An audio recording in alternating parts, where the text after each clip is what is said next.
Partai Demokrat. Datang dari seorang pemimpin, datang dari seseorang yang tahu persis betapa tidak mudahnya membangun partai, soliditas kader dengan keringat dan air mata, sehingga saya yakin keberpihakan Pak Prabowo dalam hati ketika itu tentu didasari oleh pengalaman panjang beliau, dan itu sangat berarti untuk Partai Demokrat. Dan saya bisa menyimpulkan dari pesan-pesan para senior tadi bahwa di politik kita boleh bersaing, tetapi janganlah kita pernah kehilangan integritas dan rasa hormat kita terhadap demokrasi. Kabarnya Ibu Megawati Soekarno Putri juga tidak setuju dengan hal-hal seperti itu, praktik-praktik politik yang amoral dan inkonstitusional, karena beliau juga pernah mengalaminya di masa terdahulu. Karena itu, di hadapan kita semua, hari ini saya ingin menyampaikan sebuah pesan, terutama kepada seluruh kader Demokrat.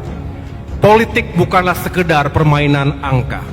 Kadang politik memang adalah matematika. Menghitung peluang menang dan kalah. Probabilitas bisa dihitung berdasarkan statistik.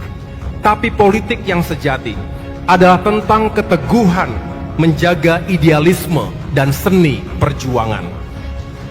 Politik adalah tentang memilih jalan yang benar. Politik adalah tentang siapa yang berdiri di sisi kita ketika badai datang. Politik adalah tentang nurani, dan karena itu Partai Demokrat telah memilih jalan perjuangannya. Kita ada di sini bukan untuk kepentingan sesaat, tetapi kita ada hari ini dan selamanya untuk kepentingan rakyat. Hadirin yang saya hormati dan muliakan, hari ini Demokrat berada dalam barisan dalam pemerintahan Presiden Prabowo Subianto.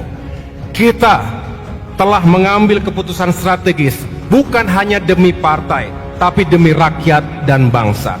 Maka Demokrat berkomitmen penuh untuk menyukseskan pemerintahan ini.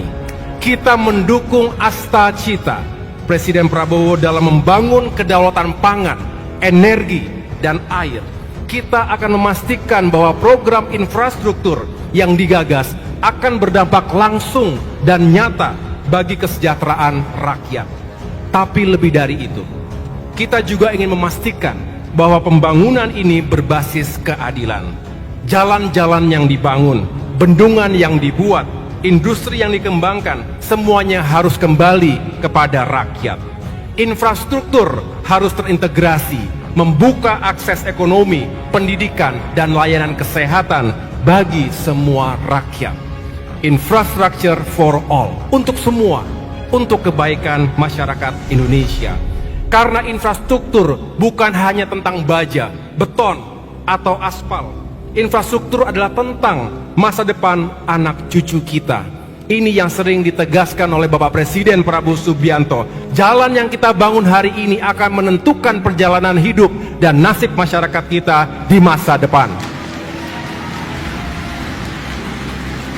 Hadirin yang saya banggakan, dunia hari ini tidak sama lagi. Geopolitik memanas, perang di Ukraina, Timur Tengah, dan Afrika belum sirna. Ketegangan di Laut Cina Selatan juga semakin terasa. Dan sejak Januari 2025, sejak Presiden Donald Trump kembali ke Gedung Putih, kita merasakan